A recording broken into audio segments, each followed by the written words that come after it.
closing ceremony of the Art at 50 Plus exhibition. We have had a fantastic time. This has been a unique effort, and we're so proud of everything that has been achieved by not only you as the artist, but pulling off this event in the middle of a pandemic.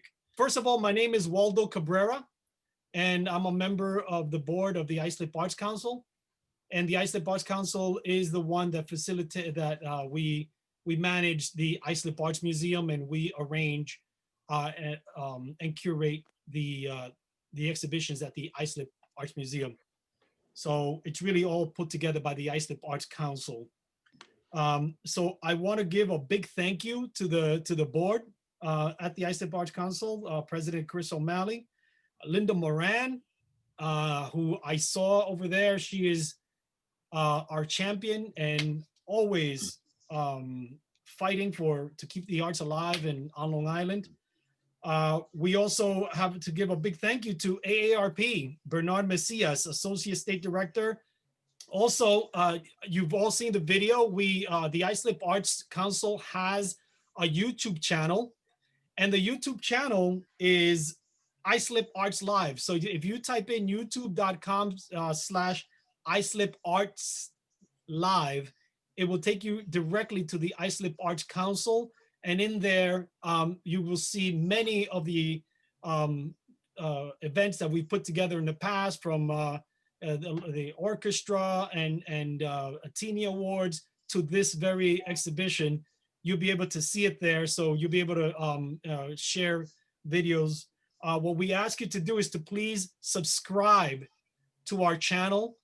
So with all of that being said, I'd like to introduce you to Holly Gordon, who curated this fantastic exhibition.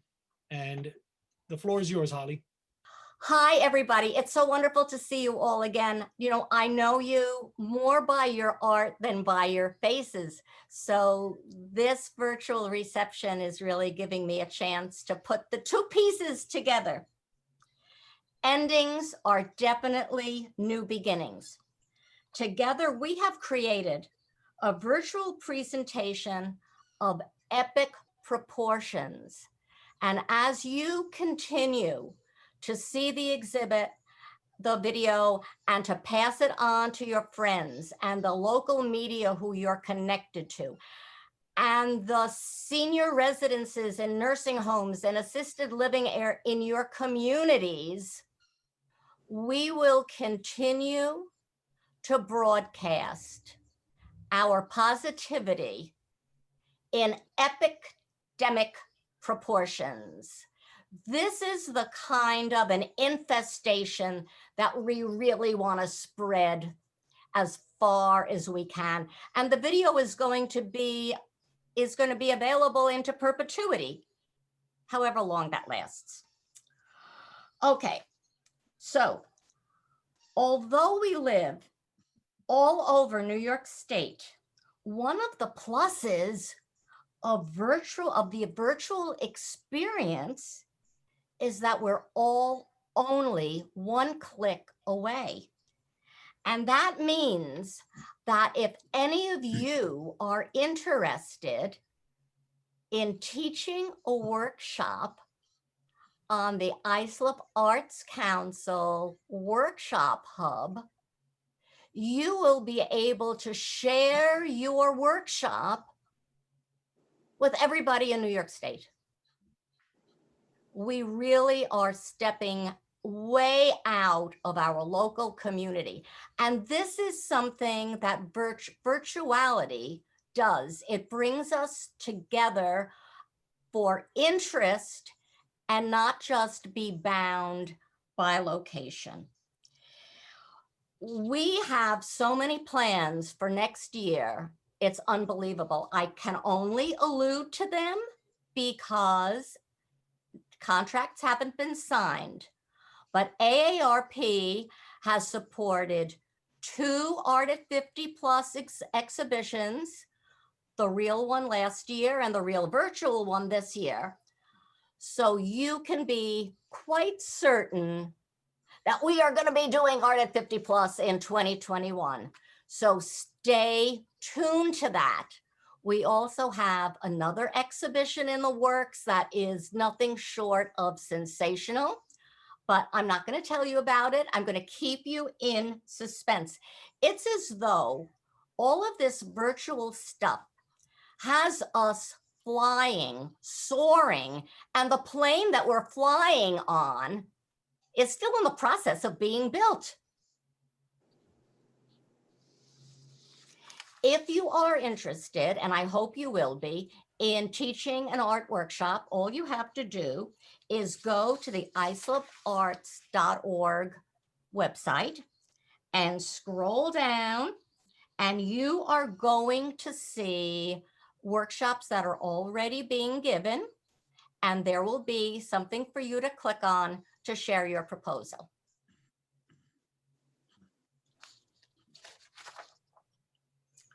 I think I might have covered everything that I want to say. I also want to say to all of you how much I appreciate working with our videographer, Waldo Cabrera. This, it's when we enter into things that we have never done before, we have no idea where we're going. And the risks are worth the rewards because we discover all of these things. And in so doing, I'm just going to tell you, in so doing, I have come to know Mary Catherine Roth, who is going to be teaching a color workshop. See, that has come from New Beginnings. The exhibit is ending, but what we have accomplished, what we have started, is going to continue to flow forward. Mary is connected to somebody who I met by being part of Artists for Social Justice. So that was just a crazy quirk. And there are lots more of them, but I want to start turning the mic over to the participants to share their experience in being part of this virtual exhibition.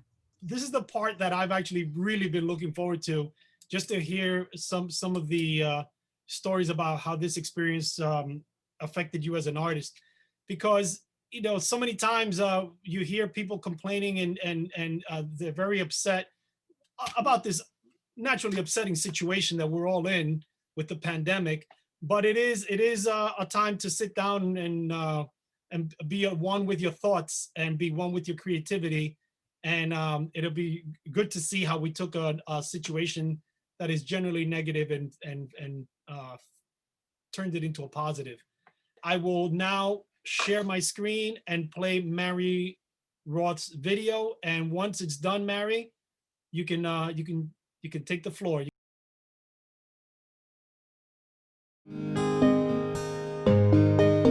This composite photogram montage is a new beginning because being locked down inspired me to build my own darkroom in my home. A chipped tooth and breast cancer greeted my 50th birthday. Photogram breast was done in the darkroom after finding out that I was not positive for the BRCA gene. Something to celebrate. Photogram hand recalls Henry Fox Talbot and the creative impulse to always create again. Photogram Crochet Macedonia is also inspired by Talbot and the creative possibilities of the darkroom. July 2020 saw good health and new beginnings. I love lockdown to focus on my art again. All right, Mary, tell us about this whole process and, let's talk a little. All right. Yeah. I just want to acknowledge my dear friend Merle Temkin, who told me about this exhibition opportunity, and she's like, "You really should put yourself out there and apply for this." So I did, and here I am, and it's an honor to be with you all and to get to go first. I assume that's because I'm one of the younger ones, maybe. Yeah. No, because you're the first one in the video.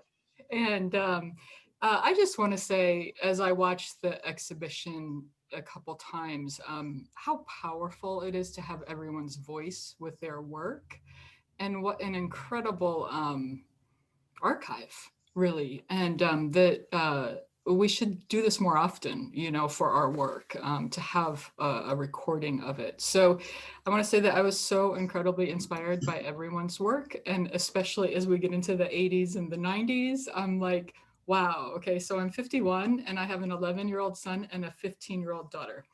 And I spent like, what was it, 1995 to 2005 in New York City. Very busy all the time. And so, and then I've been pretty busy up here with kids. So lockdown for me has been phenomenal because I haven't had to drive them anywhere. We can just focus on ourselves and the art. And being in this exhibition, I just think it's incredible to see that as we get older, just how important and valid and inspirational it is to keep making work. Because I really think I share with my Art 101 class, Richard Serra video, and he talks about it taking a lifetime to become an artist. And I just feel like I'm just beginning to start, so I guess that's what I'd like to say. Thank you all very much. And Wayne? I'm sorry? I'm sorry.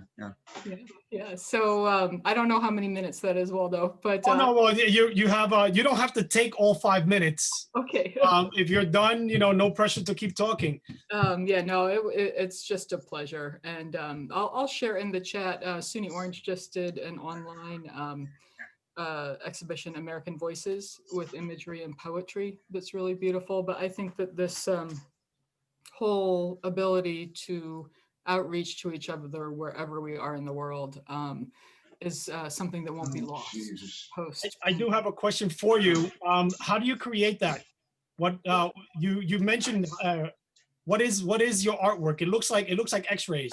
Yeah. So the photogram is a basic like first step in the darkroom when you teach students. And I taught darkroom photography, and I teach digital photography at SUNY Orange. And you just place objects on the photographic paper and expose it to light. So there's no negative.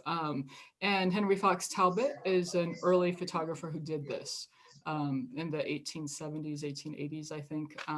So yeah, it's like the first lesson of how to process the print, and the developer, the stop, the fixed bath and everything. And it's really fun, very creative. So yeah, and in terms of putting your voice to your artwork, we found it funny because a really key element to doing this, we told people to go into a closet and record. You seem to have a very smooth, professional sounding voice. So tell me about just putting your voice to your artwork, about that process. Yeah, well, I guess I had a little leg up when all this started happening because I was enrolled in a 300-hour yoga program to become a 500 RYT, registered yoga teacher, and it was completely online. So I've been doing that for the last 2 years. So I was pretty used to just using my cell phone to record myself, because we'd have to either do pictures in yoga poses or recordings of sequences. So I recorded my voice with my cell phone on, and I'll show you the app. It's just an audio recorder, and I did it right in my living room. And Holly very gracefully and helped me edit down my statement, because I think we all can tend to be long-winded. And she also was the one who put the 3 images together in a triptych and made it just very powerful. And I think that one thing that's so important is that when we collaborate, we can look at our work differently. Each of you are elements that I had to put together to make this cohesive work of art. And putting together, curating an exhibit is like doing a jigsaw puzzle without any idea of what the finished product is going to look like. So as I started to peruse everybody's submissions, both their image as well as their statement, I was looking for a starting point. And when I heard and saw Mary Catherine Roth's, I knew, bingo, this is the beginning. So I just want you to know, you started it. And that's why you started it now. So thank you, Mary. I really appreciate it. Love your voice. You should do something professional with it. So, Thank you. coming up next is Norma Greenwood.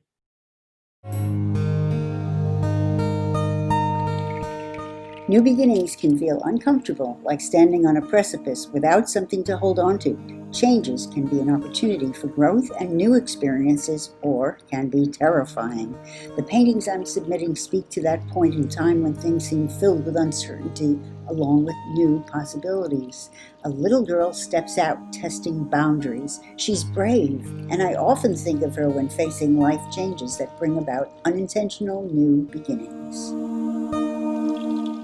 So Norma, the first thing I just wanted to say, you sound like a real good storyteller. Like you could tell a great bedtime story. Oh, Waldo, I should have gone into a closet to record it. It definitely had a lot of blips and skips. But anyhow, next time, right? Next time we'll do a little better. I just got word that there was an article published about a public art installation that I did years ago. I mean, about 8 years ago, and it was an article was just published, and I'm so excited that I put the link into the chat. So you know, it's great to see something that you've done years ago suddenly revived and like it's fresh again, and that's exciting. Anyway, so if you have a chance and take a look at it, it's from the Society of the Cloud Appreciation Society, and I believe they're UK based. So who knew? Society for everything. The painting that you saw is the little girl has been my personal avatar. She's been with me for many years. I discovered that image in, I don't know, maybe the 60s or the 70s on the cover of Photography magazine. And I kept the image with me, and then I made several paintings from that image. And this was the one I liked the best. There are influences. I don't want to sound like I'm describing wine. There are notes of Matisse, and but Matisse really was an influence in the composition. And then Your video. what? No, it's okay. Yeah.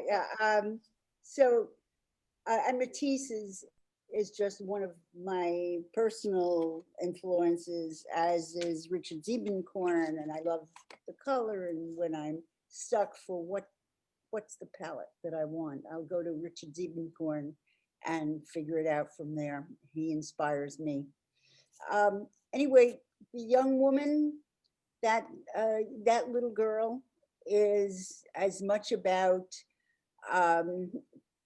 going to a new place that you're not sure of, something new, trying something new, and she's brave. You know, she's bravely stepping off and doing it, and so that's why I love her. And then, you know, I'm not going to talk, I guess, about the other two paintings because you didn't put them up. So No, we'll just talk about this one. So what about taking your making your statement? And you know, there's we already had you know, discussions about how tough it is to, first of all, make a short statement about Very tough. and writing about it.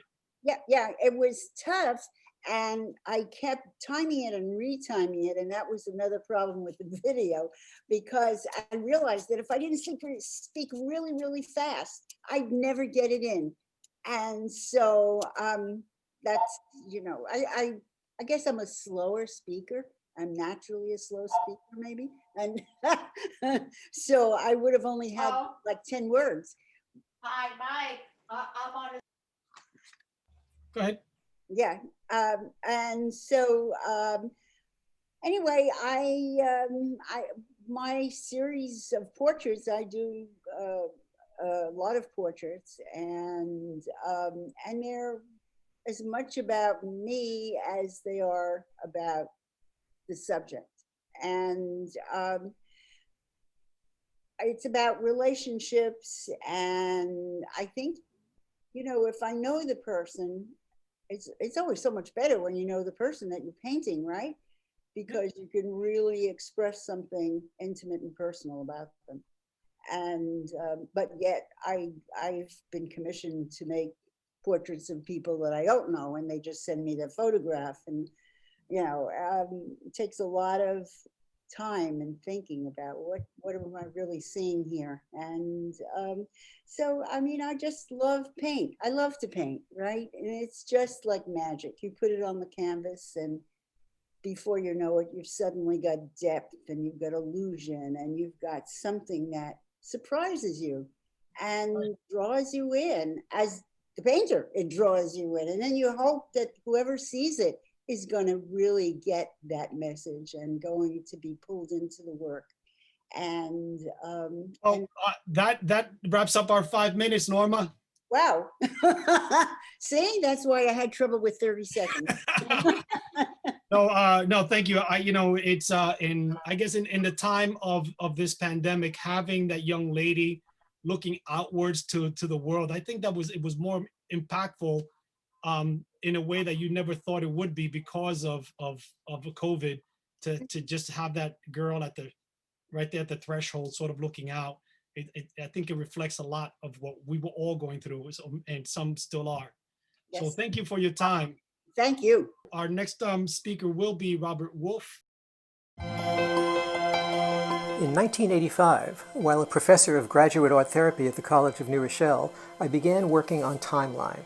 My work on this piece paralleled my tenure at CNR, where I would work intermittently on the sculpture for years. When CNR announced its closure in August 2019, I began to finish this piece before I lost the necessary tools. But the closure of New Rochelle brought with it new beginnings, as I joined the graduate art therapy faculty at the College of Mount St. Vincent, where they built a new sculpting studio for me to continue my work. All right, Robert. Okay. That's a mouthful in there. You say it sounded like you really wanted to get that whole story in there. So talk about your piece. You can't believe how much I had to cut out of that too to get it down to just that size. But now I have an opportunity to share more, which is great. Well, this piece really represents a piece of my life. I couldn't put all of that into that 1 minute announcement there, but I originally started sculpting as an undergraduate art student at Pratt many years ago, and I did stone carving mostly, primarily. You can see behind me, I'm in my home. I have a lot of pieces of stone. It's kind of a gallery space here. But occasionally I work on wood. And this piece of wood came from a neighbor's backyard. A tree had been hit by lightning and it had to be taken down. And the neighbor friend called and said, "Do you want some slices of the tree?" You know, I said, "Fine." So I took a few slices, and what you have to do is put wax over the cut surfaces so the wood dries slowly and doesn't crack. So it had to be put in garage and dried out for like 5 years, and then brought it to the College of New Rochelle, where I was graduate art therapy teacher, teaching sculpting and photography. And I started working on the piece. It's poplar wood, very, very hard wood. And I would work on it for a few months here and there, and then it would just get to be too much. Put it in the corner of the studio on the floor in the back, and work on a few stone pieces in the meantime. You can see them behind me. And then I would get tired of the stone and go back into the wood. And this went on for a period of, I don't know, from at least the mid 80s through, the mid 80s until the college closed last year, which was 2019. And as I said in this brief piece that you just heard, I became concerned that I would not have the right kind of tools because they had power pneumatic chisels and things like that, which I needed to work on the stone to shape it since it's so hard. So I really rushed to finish it up. And the college closed and the piece wasn't really finished. But I brought it up to a summer house and worked on it, not this past summer, but the summer before, and finished it up there, which I finished it right around the time that I was then transferring over to the College of Mount St. Vincent. So the piece represented that part of my life during those many years. And, you know, as I look at a piece of artwork, I reflect on the time that I made it and what was going on in my life, because I think what's going on in the artist's life is reflected in their art. And this went through many changes. As you can see in the piece, there's a break in the piece. And the piece of wood cracked, and it was what we call checking, the wood cracked. And I decided, do I just work on two separate pieces or what do I do? So I decided to put it back together. And I created a new piece out of that. And it has, if you can see, there are some steel rods that are holding these two pieces together like that. So this represented a period in my life where there was a split up and a kind of reconfiguration and then moving on. And I think also the element of the wood itself is fascinating because you can see the rings in the wood, which represent time, which represent each year that the wood was alive. And it just kind of resonated with what I was feeling was happening within my life. We're at So, the 4-minute mark. okay, so to kind of put it all together, the piece represented a whole period of life, changes, all kinds of stuff going on, and a kind of closure, but the closure represented also a new beginning because now I'm going to be continuing to teach students at the College of Mount St. Vincent. They built a brand new sculpting studio for me to use with my students. And I feel like, you know, one chapter ends and the next one begins. So. Okay, what I want to interject is your sculpture is scarred by the checking, but it is still beautiful. You know, I used to photograph flowers before I evolved into seeing beyond the bloom. And when I was in Monet's garden, I discovered there was great beauty in decay. There is great beauty in being ARP members in our 50s and 60s and 70s and 80s and 90s. And even though we show marks of long life, yes, so we're scarred by the aging process, we still emote an extraordinary beauty. And that's what I see in your sculpture. Thank you. Yes, that's quite beautiful. Thank you. Wonderful metaphor. Thank you. So up next in our wonderful list of speakers is Regina Silver. Along with the horror of the coronavirus and the looting caused by extremists after the George Floyd murder and ensuing protests, came the beginning of a recognition that it's time to deal with our country's shameful history of racial injustice. This conviction, embraced by all ages and ethnicities, promises to change our society. As an artist, I bear witness, and this is what we are witnessing right now. Yes. Wow, timely piece, huh? You know, it is. I mean, today I'm glad to see we have another new beginning as of a few hours ago. I can finally exhale. I don't know. But I've been doing protest pieces really since the 80s. And for about 12, 15 years, I concentrated completely on a group that I feel very, very supportive of, and it's the Granny Peace Brigade.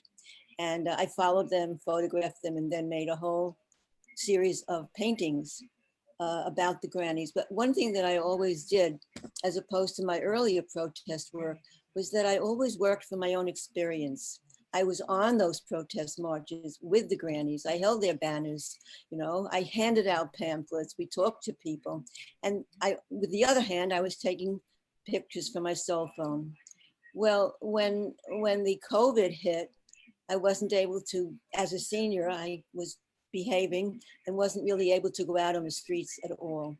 And it really bothered me so much not to be able to participate in these protests. And the news just kept getting worse and worse.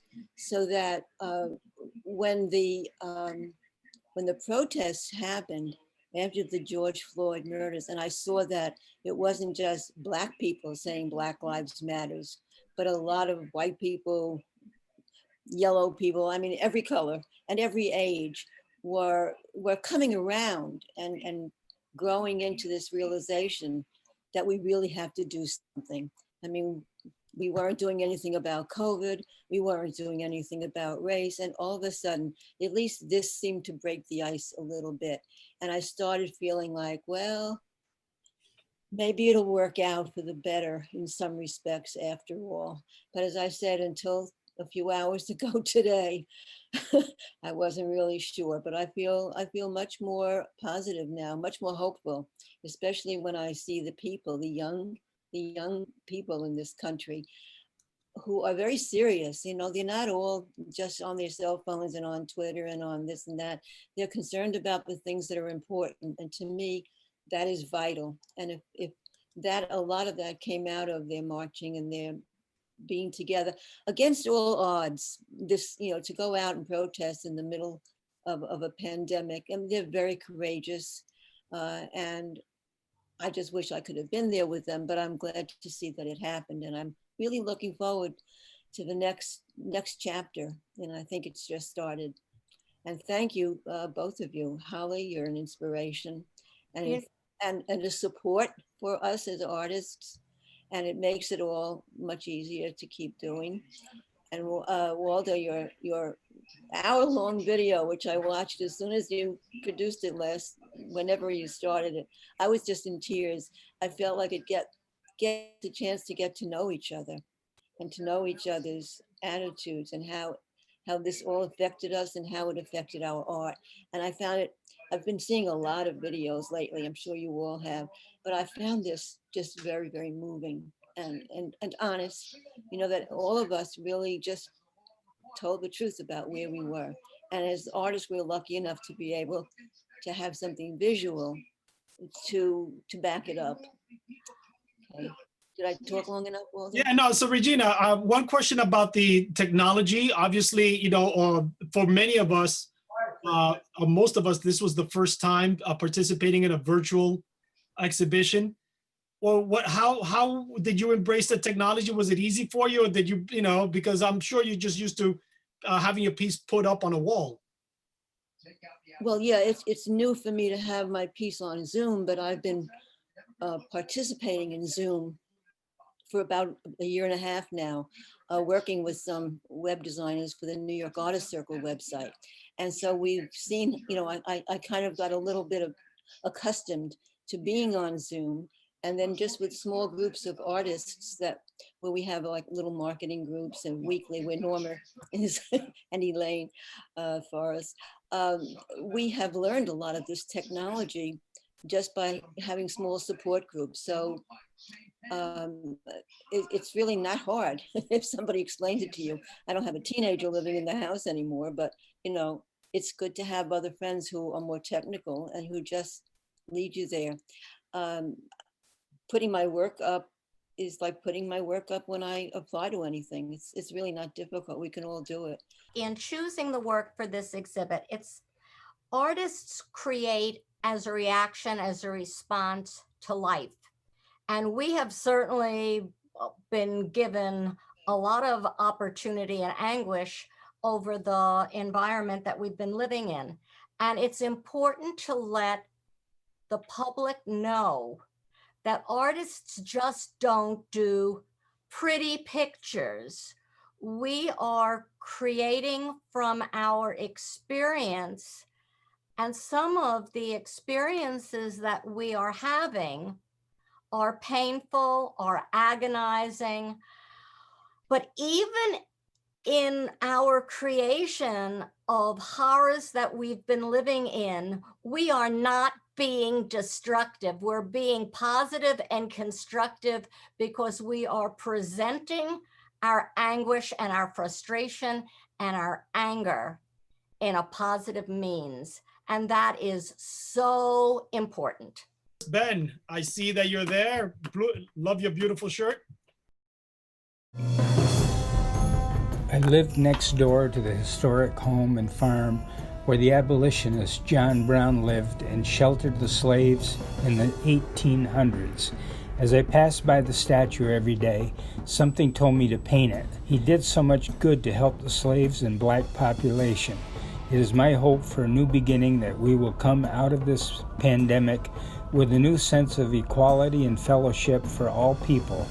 I bought the art supplies with no idea how to do it, and it seemed to magically come to life on the canvas. All right, Ben, tell us about your experience here with this piece and working in this exhibition. Well, I saw the ad for it, and my wife coaxed me to submit my art, which I didn't think was qualified to be part of this because I'd never done anything before. I'm not an artist, and I had no idea what I was doing. And I just started I bought the supplies and I started painting it. I do a little bit every day after work, and it just sort of magically came up right onto the screen, onto the canvas. And I was so excited about it, and so was everybody else. And it was just such a fun thing and a rewarding thing. The land that I built my house on was previously owned by John Brown. And during the excavation, we uncovered several burn pits, which contained many artifacts, including iron scraps and many green round bottom bottles with tiny air bubbles in the glass. The whole area was referred to as Timbuktu, which was a carryover from Timbuktu in Iraq, in Alaska, or in Africa, where the slaves set up their encampments here in Lake Placid.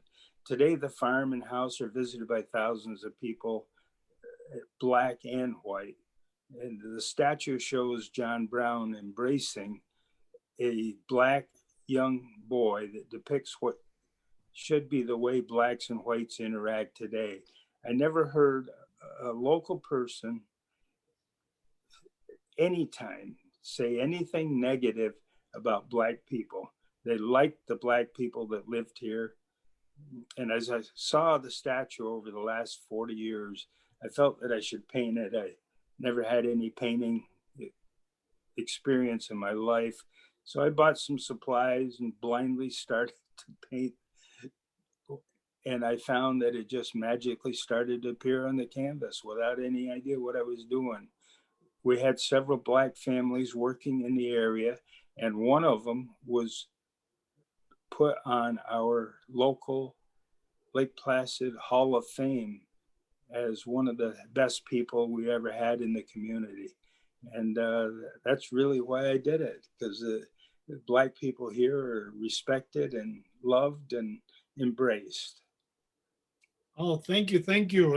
Love to hear that you had that artist within you, and you didn't know it. I don't know where it came from. You know, it's like Grandma Moses was in her 70s when she was discovered. Sometimes, unless we have a certain experience or exposed or introduced or invited, things are uncovered.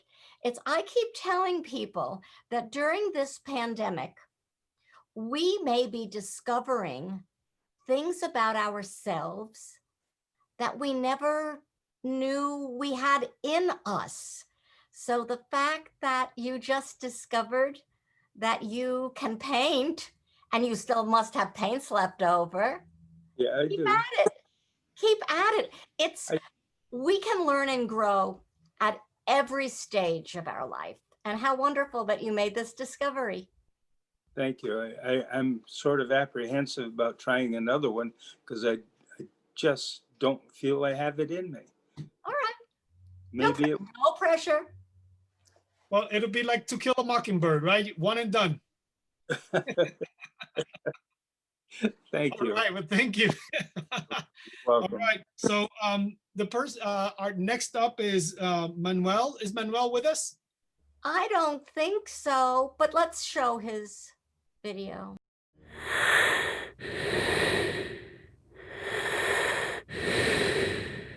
Life has always required new beginnings, as when we put some of our lives on hold as we start a family.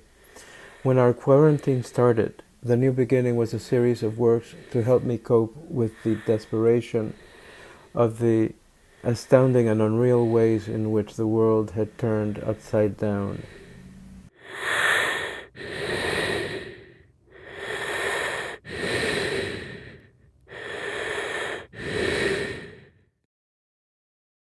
So since Manuel is not here, I'll just take a few minutes to talk about about how I went about doing the video and the audio on this. A lot of people ask me, for a whole hour, over 100 images, being able to match and find the right music and the right effect for each piece. It was a challenge, but I had to listen to the story, look at the piece, and try to understand where the art was coming from, and figure out how to make this visually, from a video standpoint, entertaining, and also not take away from the creative piece. And we all know that the "I Can't Breathe" it was part of what just before he passed is what he said. So to me, it was an obvious choice. It ended up being a little bit controversial. This one piece, we had a lot of conversations with people about this whole exhibition, and this one piece always ended up being the conversation piece where it jarred a few people and made some folks nervous. We weren't sure what the statement, about the statement, and what we said as the Islip Arts Council is, yes, I'm glad that it jars you, and I'm glad that it gets your the hairs in the back of your head to stand up, because that's what art is supposed to do. And that's what artists, when an artist gets a reaction out of people, that's when you're doing amazing art.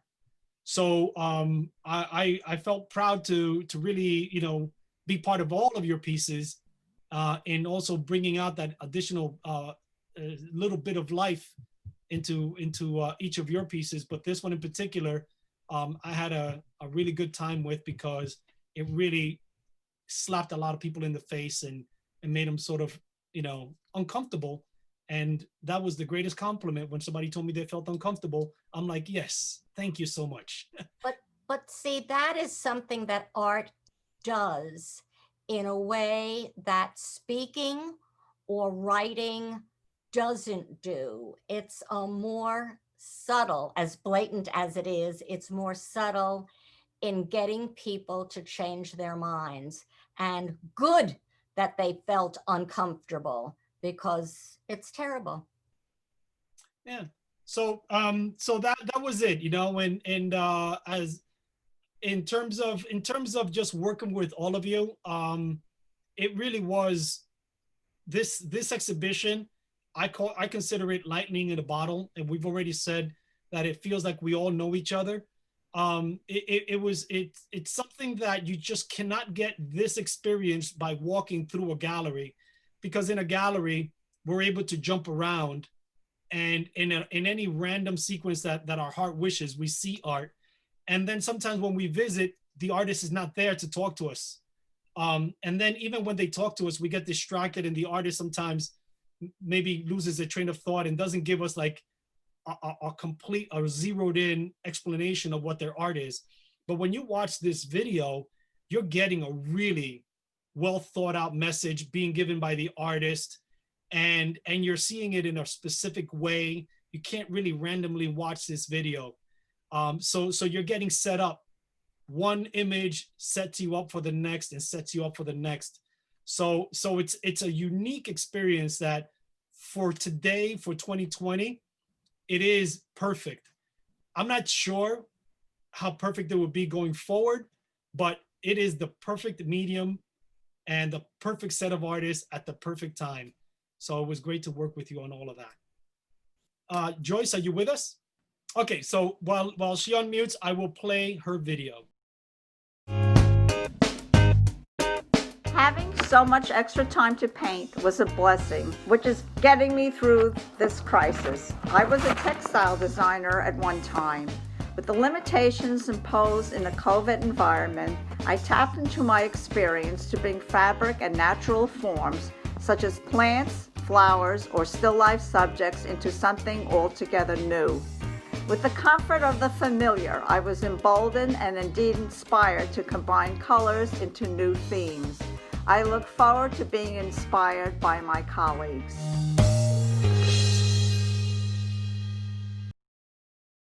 Joyce. Yes.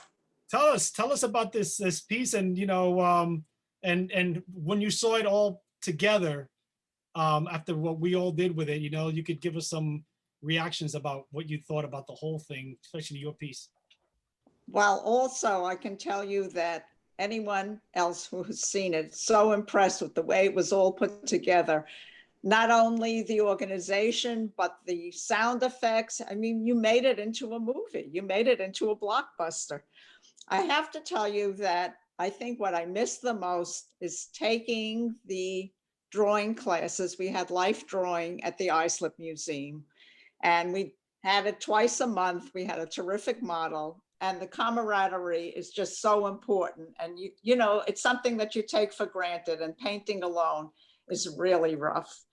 I am on exhibit now, actually not virtually, but actually at Mills Pond House, that's in St. James. And once again, it's 2 big watercolors. I love fabric. As I said, I was a textile designer at one time and love playing with plants and trees and God knows what else. But that's my art. And people say, how long have you been painting? And I say forever. And I taught art, and by being home more than I ordinarily would be, I had the chance to rework different subjects that I've used before in different ways. And I just wish this was over and that we were able to see and talk and work with each other again. I guess that's really all I have to say. All right. Now, watercolor, that is your preferred medium? Do you work in Yes, that medium? yes, yes. Yes, it is. You don't dabble in acrylics or? I'm so old that acrylics was first coming out as I was graduating college. But anyway, I did oil painting for many years, but once I hit watercolors, I remember being in the High School of Music and Art, and I had the head of the art department teaching watercolors, and that was my thing. And then when I went to Queens College, I had Bars Miller for watercolors that thoroughly inspired me. And I'm a little girl, but I work very large. And I just love the extra time that I've had because I've been homebound for such a long time.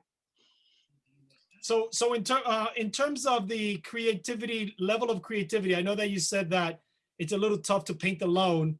So how has your creative approach changed as you're in lockdown? When some stores finally opened, I bought some new fabrics and envisioned new plants with the fabrics and went to work.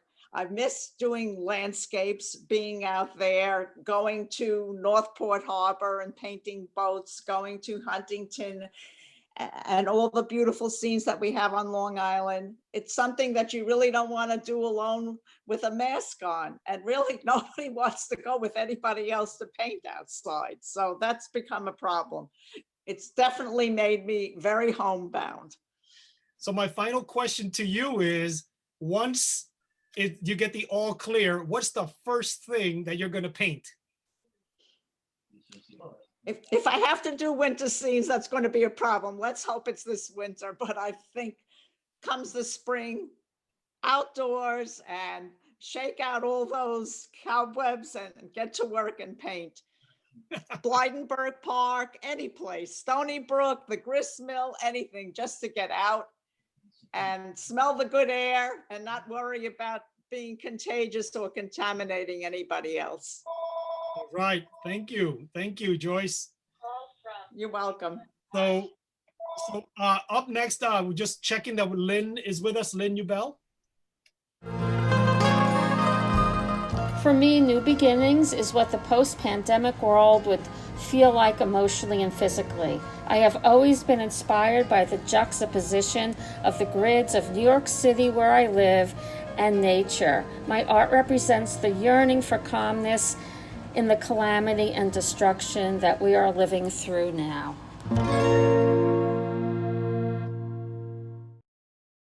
Okay, Lynn emailed me after the exhibit was set up to say that she was so appreciative of having her work be part of this show because she received news of illness and she started to paint again and set a goal for herself to get her work accepted into a show. So this did it. And I have already received another email from her that she has gotten her art into another exhibition. So it just goes to show how important art is to us and how it can keep us going even though we are faced with adversity. Thank you. Thank you. All right. So Andrea, can I get a sound check on you, Andrea? Yes. So I'm going to share the screen. After almost 2 years, I have finally completed our journey. I chose the mother elephant and her calf because they are on a journey through the forest of life. She stands by her young one as a protector and teacher, just as my parents nurtured me. My father passed away this April, and one of his last wishes was for me to complete this painting. My new beginning began when I completed this painting. My life has begun to change for the better. I pray new beginnings be bestowed by God on everyone's life. All right, Andrea, there's a few reasons why I left you for last because I love the fact that you give everyone your blessings, new beginnings bestowed upon all of us. But tell me about your dad. How long were you working on this piece that he was telling you, come on, hop to it? 2 years. I was actually working on it for 2 years. I was commissioned to do it by a friend, no time frame. And I just couldn't get motivated. I wasn't motivated. There were so many other things in my life. And then my dad got sick. And my father was 95 when he passed this April. I have 2 daughters, 2 grandchildren. It was just so many things. The pandemic, because my dad got really sick in March. We had to take him to the hospital. My daughter that actually unmuted me had an asthma attack the same week. So I'm the only child, really had no one to help me. And I was in the house. I was basically homebound for 8 months, from August until April. And when my dad passed, I promised him I was going to finish this painting. And I did it in one day. One day. My daughter, August 3rd, Holly, that's when I met Holly. August 3rd, I completed that painting after 2 years, and my daughter would not let me sleep. She would not let me sleep all night. She was like, get up, Mom, get up, no sleeping. I completed that painting and submitted it to Holly. And she guided me through, believe me, it was so hard doing this online. She guided me through every step that I needed to get this presented the way it should have been presented. And I know my father is so proud. I could feel it. I'm the only child. You know, I lost my mom when she was 47 years old. I'm now 58. And my dad was a World War II veteran. He was like the fabric of our family. And now it's my turn. Now I'm the matriarch. And I just feel so honored to be able to create something that was actually from my soul. I just happened to randomly choose the elephant. In her calf. I just happened to randomly choose them. And I just became a tie to it. You know, that it was something I just had to finish. I have so many paintings over the years I've done, and they're all unfinished. You won't believe this was like the greatest thing I did for myself this year. I actually completed something. And now I have two other paintings I'm actually working on. And I completed one. I'm telling you, this has been such a momentous occasion for me. I'm so grateful to you, Holly, for being so patient and tolerant with me. I didn't know what I was doing. Christina, excuse me. That was you? No, that was my daughter. I thank you so much for being so patient and tolerant with me. It took me so long to understand. I couldn't figure out how to submit this. I kept calling you for little details, and I still don't know a lot. I really don't know how to work technology that well, but I'm learning because of you. And thank you so much for giving me the opportunity to, share the world with Our Journey. That's the name of it.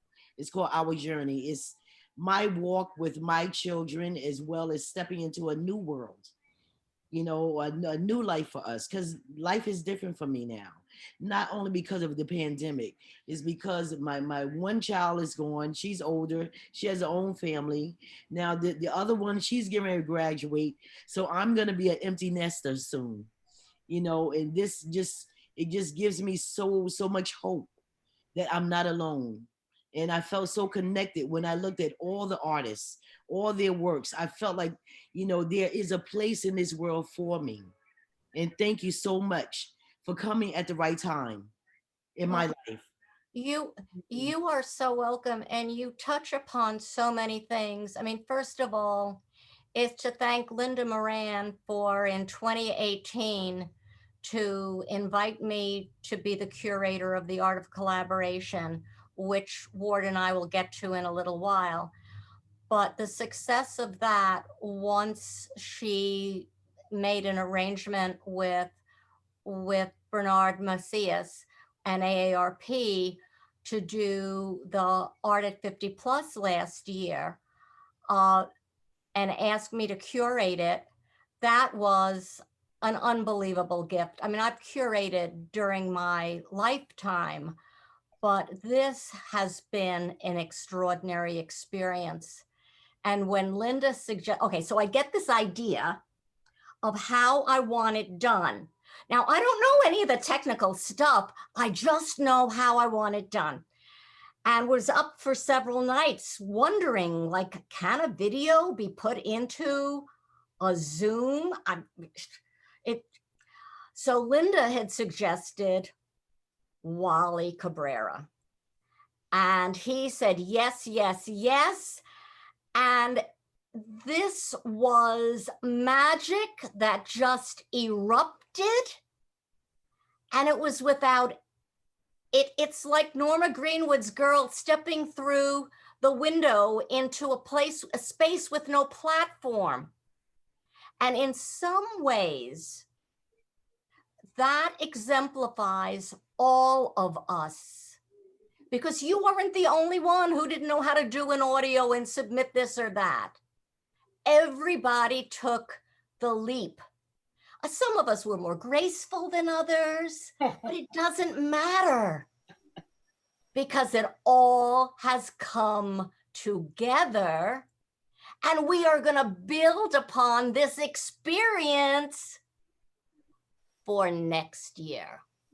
That's a guarantee. Thank you so much, Waldo. Yes. Thank you so much. So Andrea, what quick question for you, Andrea. So did we just break the seal? I mean, are we gonna have, like, just an overabundance amount of pieces coming out from your creativity? Yes. The river's flowing? Yes. Yes. Well, congratulations. And I'm glad that we helped you get over that hump, because there's nothing worse than a creative slump. Oh, Oh, We've all had them, right? You never know what's gonna trigger, get that slump. So congratulations to you, and I look forward to seeing all your other creative pieces. So well, I just want to say right now, because I was in tears, Andrea, when you were talking. I just finished a book called Leaving Time by Jodi Picoult. And it's about the relationships of mothers and elephants. And I don't even want to go into it. Made such a difference in my life.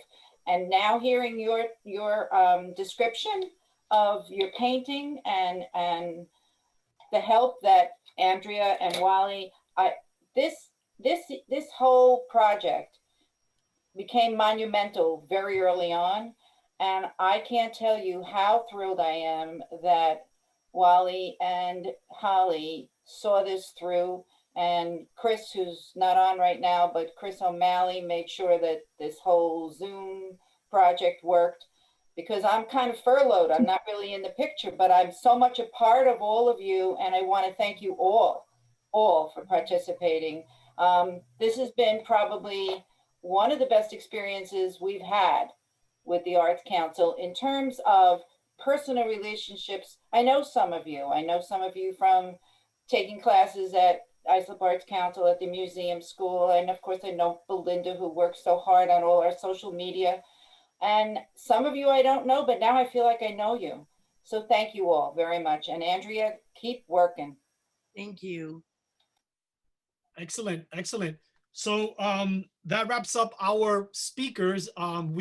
We felt that was important as a wrap up of this exhibition, which it's odd because it's not really a wrap up. It's on YouTube. It'll be there for as long as YouTube is in business. So we can still share this video. I think it's important for you to continue sending it out, and any of you who are maybe in the middle of the video, there's a way when you comment. You could just tell your friends the time code of where you're at. So you could just say, hey, go to 1453 and you'll see my piece. So of course we want everyone to see the entire piece, but we all know that you want to brag about your piece also. So you're able to do that. Just tell people the time code and you share it. So keep doing that. And as I said at the beginning, go to youtube.com/iSlipArtsLive and subscribe. So our last little thing on our agenda is a wonderful conversation with Holly Gordon and Ward Hooper. I would love for Holly has some things to share, and I guess the screen is yours. Is that what you say is the right thing to say, Holly? Oh, okay. Yeah. All right. Let me see. Did I catch you off guard? You want me to keep talking while you get your presentation up? Because I can talk. Can you put the YouTube link in the chat, Waldo?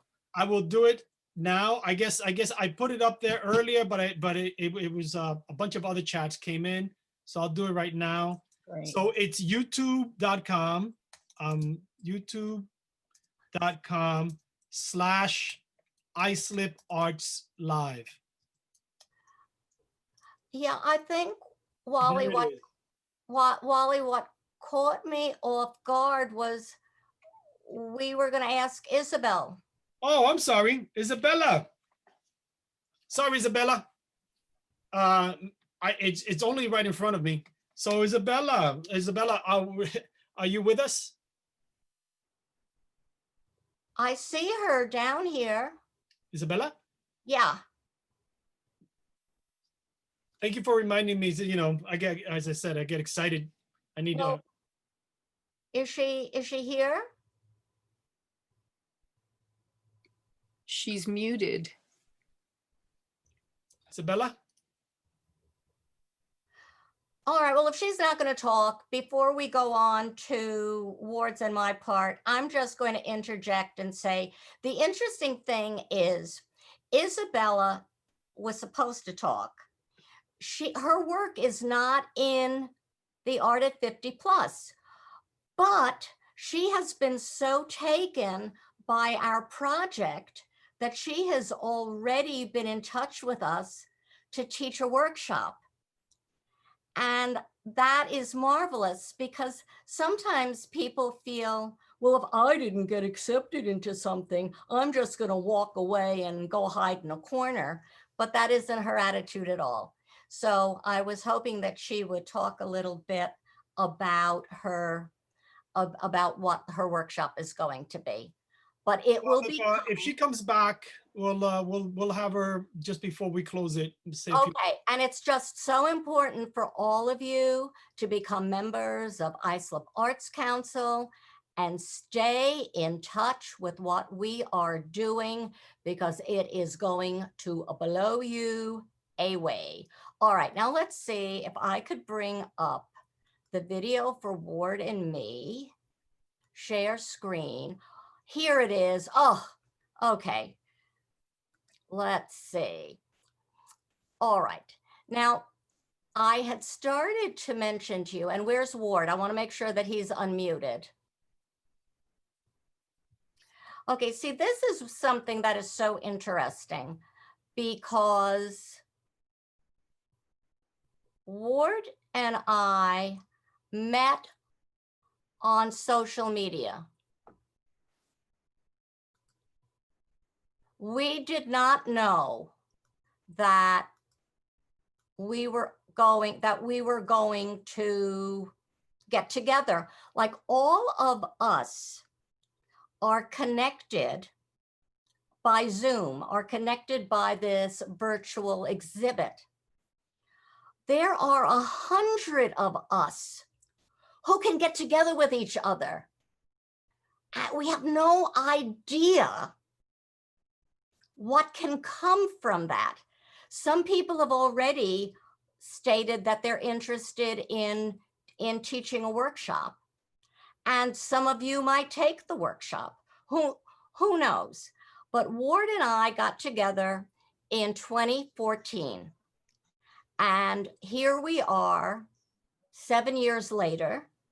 We have a book that came out. We had no idea when we first met that this was going to happen.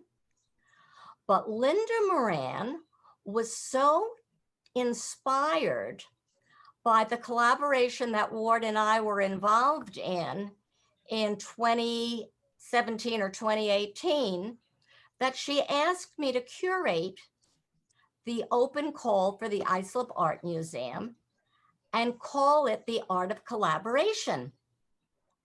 So we threw out this hook to encourage artists to step out of their solitude, get together with another artist. It doesn't have to be of the same medium.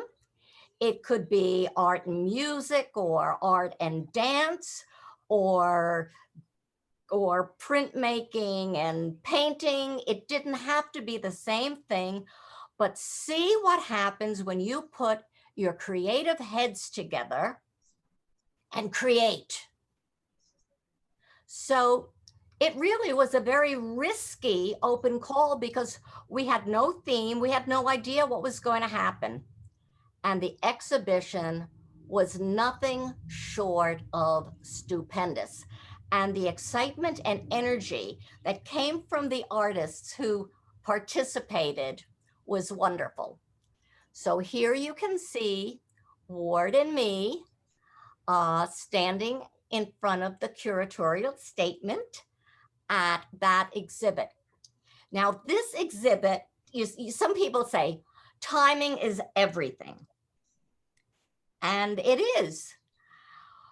Before the exhibit ended, AARP had approached Linda to have an Art at 50 Plus exhibit.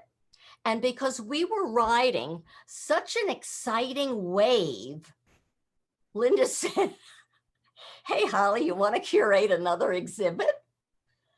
And I said yes. So here we are. Okay, so timing is everything. And it is only everything when we put ourselves out there to get involved. Ward posted this painting on Facebook. He had painted it during his commuter days in the city. It's called Long Island City. And when I saw it, now I saw it because a freelance writer had mentioned Ward's name to me, and I was curious and checked him out. So when I saw on his Facebook page that he created this painting, it immediately made me think of an image that I created 10 years earlier that was nothing like anything I had ever made before. And because it was this strange singleton, I just tucked it away in my Drobo. And as soon as I saw Ward's painting, I fished it out and posted it and said, "Hey, Ward, do you see anything in common?" And he wrote me back, yes. He is a painter, and he has been teaching at the Art League of Long Island for 12 years. And during the springtime, his class wanted a painting with spring florals. So he posted this painting of tulips. Well, he didn't know that I was getting ready to have a solo exhibition entitled Tulips. So I had lots of tulips that I could have posted, but I selected this one. And after doing so, Ward thought that we should meet face to face. Now, I'm also going to interject at this point, and Ward, you can interrupt me anytime. Ward is going to be teaching a virtual holiday art card watercolor class on the Islip Arts or Hub. And he is going to be instructing everybody how to paint cards in 30 minutes. So, and I'm sorry, I've got a call coming in that I'm going to ignore. It isn't a robocall. Okay, so when I met Ward at his house, he started to show me all of these paintings that he did. Hi, Ollie, it's Judy. I just wanted to speak with you and share our joy. So when you get a chance, give me a call back, honey. Love you, dear. Bye. I'm glad that friend does not give me long messages. Okay, so I go visit Ward, and he starts showing me all of these paintings that he has created over his lifetime. And as he's showing me his paintings, I'm saying, Ward, I did something like yours, and this is mine. And so the following week, I brought my work to him to show him what was similar. Now, he and I never knew each other. We were working independently for decades, and we discovered we had so much in common. So here's his painting. Here's mine. This is my image. This is his. It was uncanny. He painted a friend painting in a garden. I did somebody painting in a garden. He did this. I created this. So we realized that we really had a lot in common, even though we were never connected. So we had this parallel. Now, mind you, we had no idea where we were going, what we were going to do with our discoveries. We were just caught up in this incredible process, journey, and we were developing a very special friendship. Well, this is a house downtown Northport, and this is where I invited Holly as a starting point. So I took Holly down here right on off Main Street, and this was the beginning of our weekly adventure where I guided Holly. I was a navigator, and Holly drove. Each week I took her to a different painting location that I had experienced many, many years ago. And that was the starting point of our journey together. This is the starting point right here. Okay, so Ward takes me to this house. And as he's telling me, oh, I didn't like the lamppost, so I got rid of it. I didn't like the color, so I changed it. I took this out, I added this. And as he's telling me all that, I start laughing. Because Ward, this is just what I do with my photography. If I don't like something, I remove it. If I don't like the color, I change it. If I need something, I add it. We are working with two different mediums, painting and photography, yet we both are so attracted to color and light. And we're doing the same thing with different mediums. So this is what I created from that location. And every week, Ward would have a list of places he would plot out where he was going to direct me to. And it was what an adventure. When we were having, so we didn't know what we were doing. And after several months, we realized that we were really accumulating a lot of material. So Ward said, why don't we have an exhibit? And Right. since he was teaching at the Art League, he suggested that we present a proposal to the Art League, which we did. And they loved it. And they wanted us to exhibit in August of 2015. Now, the thing is this. The summer, as all of you artists know, is really a downtime for art galleries.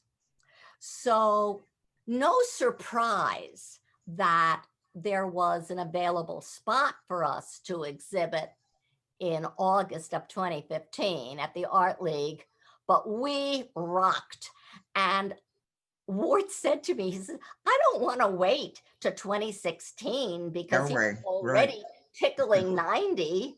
So Yeah. we had our debut exhibit in 2015. And this photo of us taken in front of the Victorian House was by Greg Blank, who worked for FiOS TV.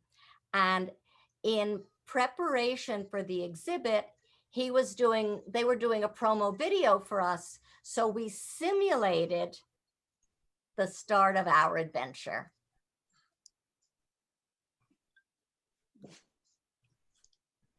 This is the house right at the head of Main Street, right off in Northport.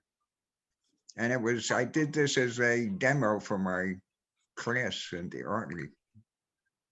So after we went to the Victorian House on that very first day, he took me down to Scudder Beach. He had painted this, and this is what I created from the caretaker's cottage. Now, it's important to understand that during this time that Ward is taking me to all of these places, he is revisiting locations that he had painted from many, many years earlier. He wasn't painting for a while, but he was introducing me to these inspiration spots, and he was causing my creativity to surge. Crab Meadow Beach, yeah, 5 minutes from my house. That's the beauty of living in Northport. We have all these locations just minutes away, never ending.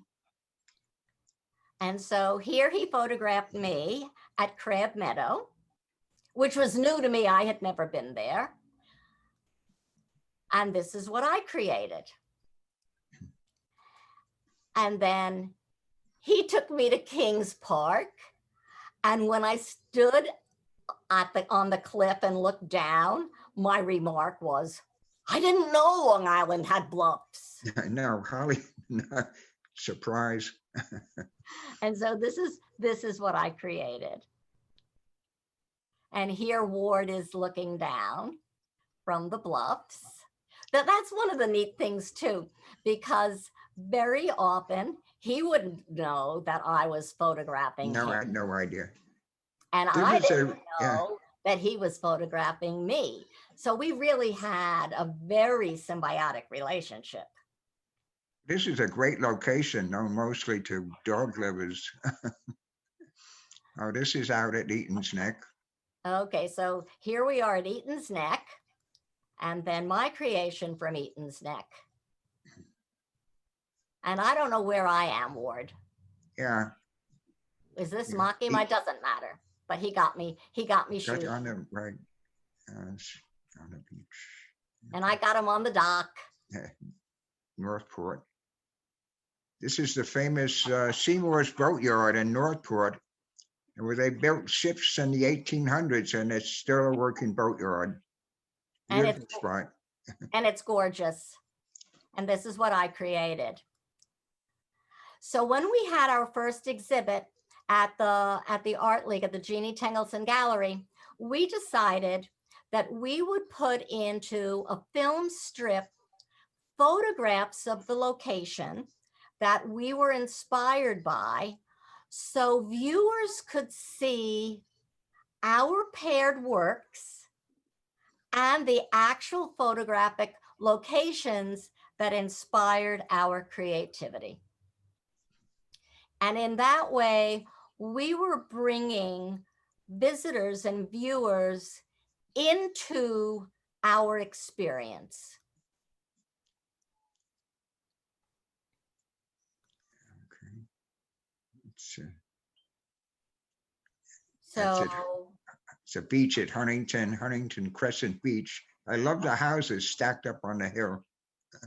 and when Ward took me there, it was in the summer rather than in the autumn. And I was more caught up with the color and the splendor. And this is my beachy keen. This is Kings Park. Rental kayaks was a great spot. And of course, by the time Ward brought me here, it was no longer kayak rental, but I was taken by the broken fences. So we were just meeting week after week, and he was taking me into his world. And then he took me to Cold Spring Harbor Pond. And here is his painting, and here is my image. And during this time, we discovered that Cold Spring Harbor Pond was where the early 20th century artists, Arthur there it Dove is, and right. Helen Tour, lived and worked. And not only was Ward taking me to locations that inspired them, where they lived and worked 75 years before us, but there were some of our works that were uncannily similar. Well, to that's things Condy that Hall Arthur there, Dove Holly. did.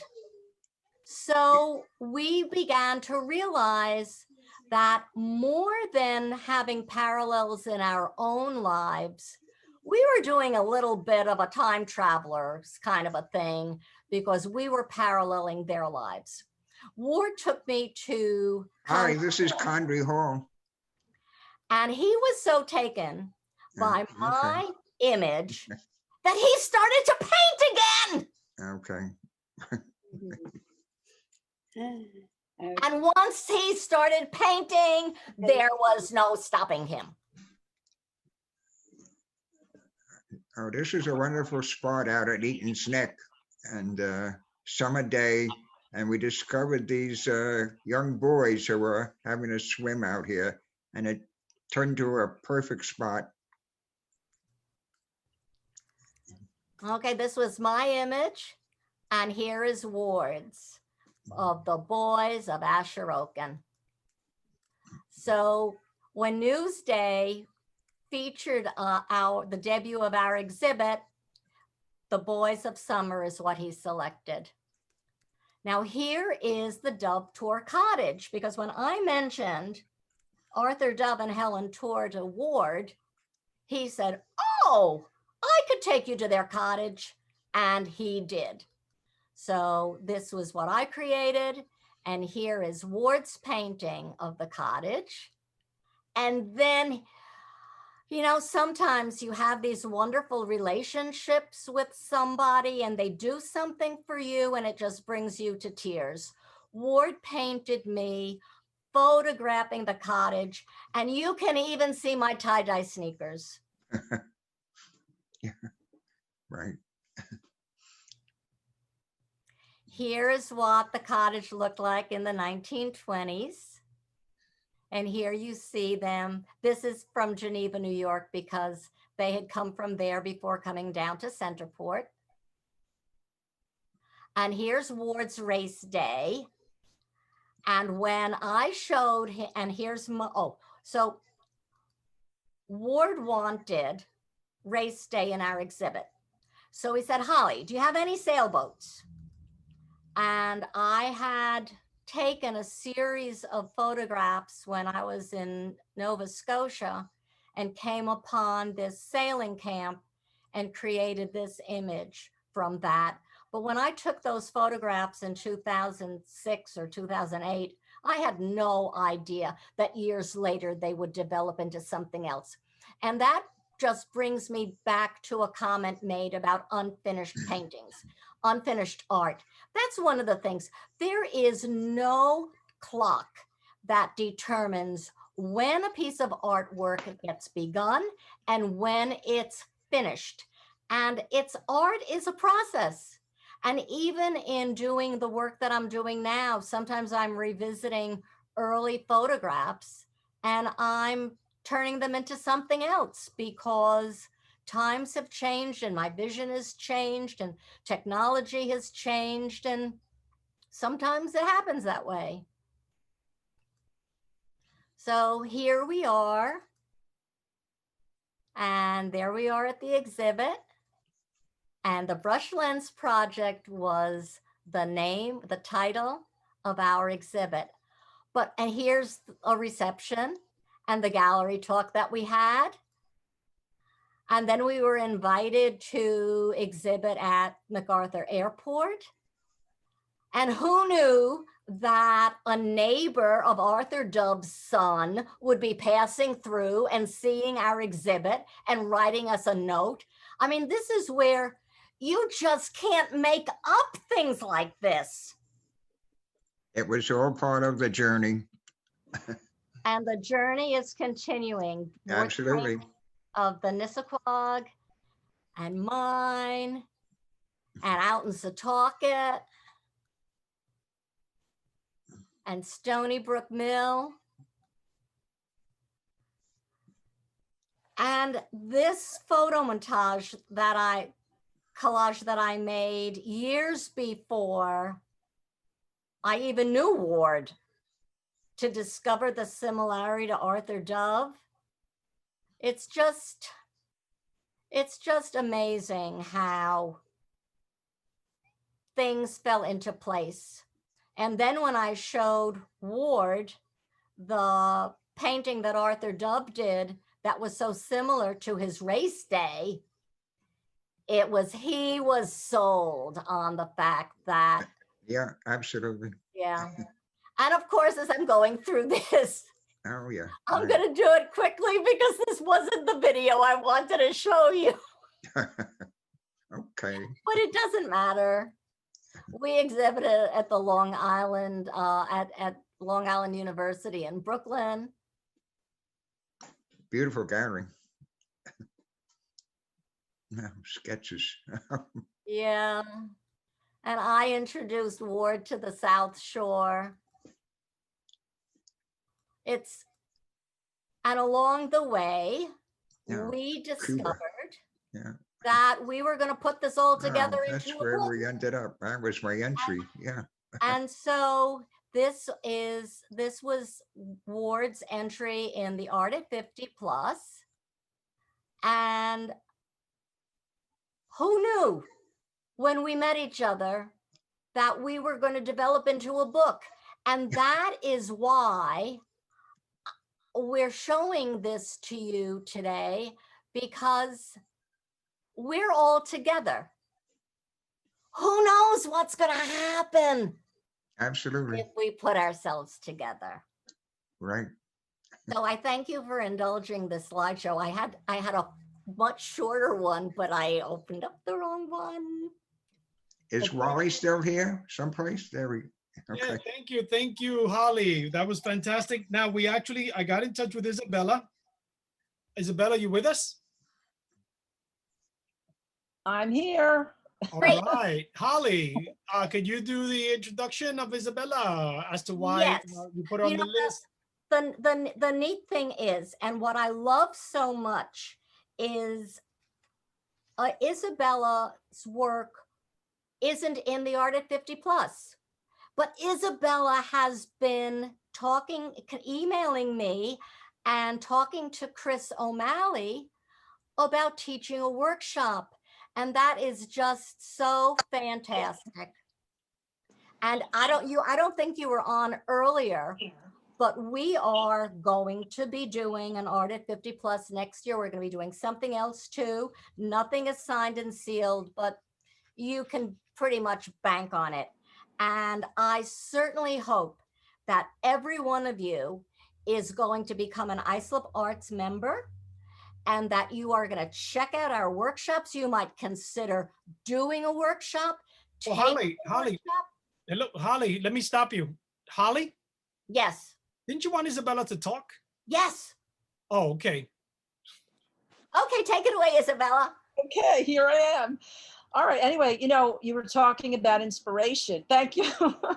Thank you. No, inspiration comes from very strange places, and when you least expect it.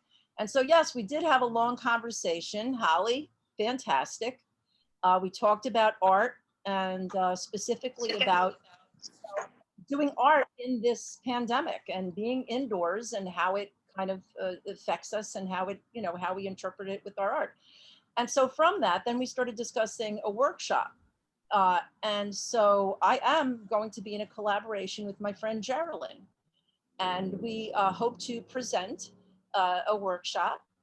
And we call ourselves the Two Ladies from Pompeii. And the reason is that we actually met about 5 years ago at a painting class down in the village at Our Lady of Pompeii. And she's an Italophile, and I'm actually of Italian descent. So we thought it would be great. She loves Italy, I love Italy. And of course, we studied with the maestro Francesco Santoro, who's this amazing artist. He goes all over the world and paints Renaissance style paintings on churches and ceilings and all sorts of things. So we developed a friendship. And then I said, well, Geraldine, why don't we do a collaboration? And I consider her to be more of a more studied artist. She teaches at Rutgers, set design. She's an amazing artist. I also paint. Here's my little painting in the back. That's my husband. But I love writing. I've always written. So we're going to do a collaboration of writing and art. So we're going to do an exploration of our time at home during the pandemic. We have a very good relationship with our home. Being inside so much, we know every corner of our house. And so we're going to interpret it through writing and through art. And that's what we hope to do. So thank you. We're just really grateful for this opportunity. I think it's going to be a lot of fun. Thank you. Thank you. So Holly, this essentially wraps up this fantastic closing ceremony. You get to give the parting words to our lovely set of artists. And remember to subscribe to our YouTube channel, youtube.com/islipartslive. Take it away, Holly. You know, this makes me think back when my students would be leaving at the end of a quarter or the end of a semester, and I would sit on a stool and I would go, oh, I'm sobbing, I'm sobbing, I'm sobbing. You can always tell how wonderful this experience was by how sad I am. This has really been very, very special. And I'm so glad that you all have participated in this reception so we can take this ending and continue to move forward to new beginnings, because there's a lot of wonder out there and we are all going to be a part of it. Absolutely. Amen. Can I Amen to just that. say, Wally, thank you for, you and Holly have set the new standard for virtual exhibits. And Wally, the way you photograph each piece with that music background and focus on each one, beautifully done. You've set a new standard. Absolutely wonderful. Thank you, Holly, my collaborator. On we go. On we go. Wally, thank you. Thank you so much for including me in this really fantastic endeavor. It's been so special, and capping it off today with the most wonderful events that have occurred. It couldn't be better. Right. Well, now we have free time, so we can chat amongst ourselves. You can check out. You can unmute all yourselves. You could just. It's an honor and a pleasure to be around other creative people. It's, you know, I went to the High School of Art and Design, so I was always used to having artist friends, and then you reach the real world and you make a presentation to some CEO that cannot imagine a thing. So it's so frustrating, but it's good to be around people that know how to imagine. So thank you all for letting me be part of your world.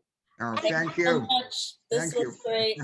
And where is Chris? Can she come out from wherever she I'm is? here. I'm here. I'm here. Good. Here I am. The sun is shining on me here. Listen, I have a question for Robert. Yes. Robert, I went to Pratt also. What years were you there? I was undergrad from 64 to 68, and then grad before me. Art therapy from 70 to 73. I got there in 75, so I just missed you. Just missed you. 2 years. Just missed you. It's a great school for art therapy. You're in a great place. So wonderful work. Everybody, the work is just beautiful and inspiring. Thank you all for the work you did. And Holly and Wally, just a team. We're a team. And Linda for like getting all this together and inspiring Linda, people to yes, bring them by all together. The means, network. Linda. Thank you, Linda. I have to tell you that this, I wasn't going to stay for the whole thing today. I didn't think I had time, but I stopped everything and I said, that's it. Today was a day filled with gratitude. I did a food drive this morning and fed lots of hungry people. And this afternoon, I fed the arts. I fed the arts between myself and amongst all you. And I want to thank you all for everything, for your participation, and the Islip Arts Council, Islip Art Museum team. Couldn't have been better. Just couldn't have been better. And Ward, spectacular. By the way, I have the book and I can't wait for Holly and Ward to sign it. I'm really excited about it. Okay. Have a wonderful weekend, everyone, and looking forward to seeing you all well. in the future. Stay well. Okay. And this has been recorded and it's going to be posted on the Islip Arts Live YouTube channel. Subscribe, like, click, respond, you know, all that stuff. Hey, thanks, Holly. Thanks very much.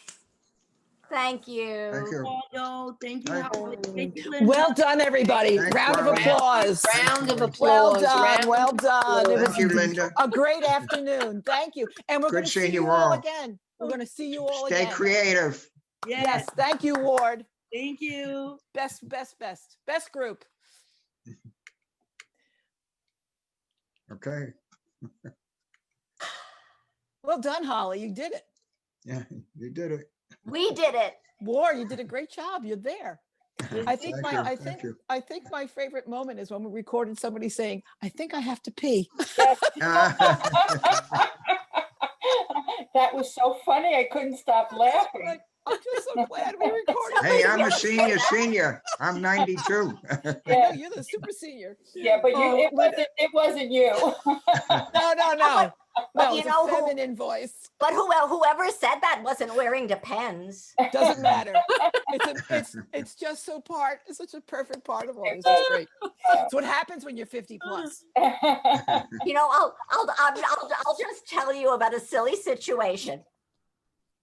I'm in line in Florida when we're going to Sanibel, and the line is long, and this guy is holding a rotisserie chicken, and it's tilted. And I just look at him. I said, "You're leaking," and everybody looks down at me. Oh, funny. I have to say thank you. I really have to say thank you. Want to bring M? You want to bring her? Let the people see the dog. Oh, the dog. Like, I want to show you. I want to show you all the new addition to my family. My daughter's Yorkie puppy coming over to say hello. Oh, a puppy. I'm sure you saw Maggie coming and looking me all through. How cute.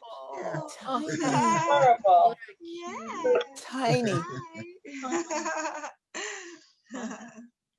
I just have to say, I have to say thank you, because, you know, when you had talked about last year's exhibit, The Art of Collaboration, and I was really thinking about that word, collaboration, and it's almost like I feel we are all doing a collaboration with each other, just having these connections and inspiring each other. And that in itself, artists inspiring artists, it's such a collaboration. And, you know, not just because of COVID, although that of course comes into play, but I'm grateful. So thank you. Maybe it's a new renaissance. Yeah, well, we hope. Right. We're due for Well, creativity and painting is a lonely business. So we're so thankful for the opportunity to share each other's stories and being together. It really is meaningful. Hey, creativity is the new black. Holly, I was just going to say thank you, you know, because you know that I had a forced retirement. Basically, I had a emergency surgery early this year. And so this collaboration that's occurring through the internet and through technology is just phenomenal. I mean, otherwise would have been kind of difficult. But now, even though we're under such terrible circumstances, we get to kind of communicate and meet new people. Holly, I just met you. I met you over the phone. We spent 2 hours on the phone. What was that, right? So how would I have met you? You know, so this is it's true. It's true. You know, it's who would have thought that a virtual exhibit such as this could become so intimate and personal. So true. And it really has brought a new dimension, a new level. It's a benchmark in what we can do this way. And I mean, I'm going to go through withdrawal. I'm going to tell you, I mean, of course I could always look at the video, but the interaction with all of you has just been extraordinary. And it wouldn't have happened if it was real. And the other thing is, you're from so many parts of New York. State, yeah. You know, the story about up at Lake Placid and John Brown, and the stories we just didn't know existed. If we just had this locally, we wouldn't see all of you. That's correct. Absolutely. Precisely. So it's this the upside is we are growing beyond our comfort zones. Yeah. Even the museum is going to go global. We have other museums out in Amsterdam that want to do like workshops with us. There's a lot that's going to happen in the future. It doesn't even when we open, the virtual world is there, and I think this is awesome. And Holly is just hard not to love Holly, right? You just the first time you meet her, it's like It's just Big hug. another dimension. It adds to the depth of our presence as a council and as a museum. Yeah. Because we are only one click away from each other. It used to be that we were able to get involved in things in our immediate area. Now we could get involved in whatever we want to get involved in, and geography doesn't mean anything, because we can connect just like we're connecting now, and we don't need to wear masks. Correct. Correct. Yeah. It's a Zoom world. Wonderful. Thank you. Right, well, it was fantastic. Thank you all for coming. Thank you. Thanks, Wally. Wonderful. Good Sandra, to see you all. Thank I'm you, loving your Wally, look, for your Sandra. terrific- She looks like a painting. What is She going does. on? Doesn't she? Sandra, you look like a beautiful sergeant painting there. He is beautiful to begin with. I know That's inside and true. out, Sandra. It The really is a color, lovely and then there's something person going on with the and a lens on that wonderful artist. camera. I'm going to get out my mask in a minute. I just want to say I really admire Holly's energy. I mean, it's Yes. It's contagious. It's contagious. It's great. I hope so. I hope so. And like Isabella, I also had emergency surgery at the beginning of the year. And if not for Zoom and programs like that, I'd really still be very, very isolated, because it left me, I'm not the way I was, let's say that. Can't get around the way I did, running uptown, downtown, cross town, whatever, and traveling. And this has really given me a new life that people like Holly, I only saw your name and now I see you as a person, and it makes such a difference. I do feel like I know you, and I'm so happy to see Allie on a number of different broadcasts. I haven't seen her in person for years. And I have to say, and I'm an artist for my life, but I'm an art collector also, and I have a wonderful little piece of Sandra's right here that I can look at all the time. So I hope that you're feeling better, Sandra, and that all of us should stay well and safe. Who knows how much longer, but we are lucky to have each other. And I don't say if only in this way, I say especially in this way, because it is a more intimate, it is more way, it's an easier way to connect, that if you went into an exhibit in a museum and you talked to somebody for a minute and then they'd be moving on and that the minute would be gone. This is so much deeper connection, even though there's a screen between us. I'm amazed Absolutely. all the time. Yeah, this is great. Meetings. All good. And I can't believe that Holly's work, their photographs, and never saw photographs that look like paintings like that. I don't know how you do that. It's incredible. Well, chapter 5 of the book, Parallel, goes into that in depth. The thing is, my process is called photoliminalism, and things that are liminal are in transition. So technology is changing photography as we know it, just as the Impressionists changed painting in the 1860s, 1870s, 1880s. Society doesn't have the vocabulary to describe it, and they don't know what to make of it. My work looks like paintings because we're familiar with painting, but it's not painting. And therein lies the dilemma, and that's why it's called photoliminalism. Holly's word. Created a word. No, it isn't created. And liminalism is in jurisprudence. In fact, it's interesting that this one professor from Rutgers University had said, Holly, you must have spent a great deal of time configuring your art style. And I laughed and said, no, it's somebody had mentioned liminal to me in an interview, and art has all of these isms. So I thought liminalism is good. And he says, well, you know, in jurisprudence, when judges have to determine something and there's no precedence, they're doing liminal judging.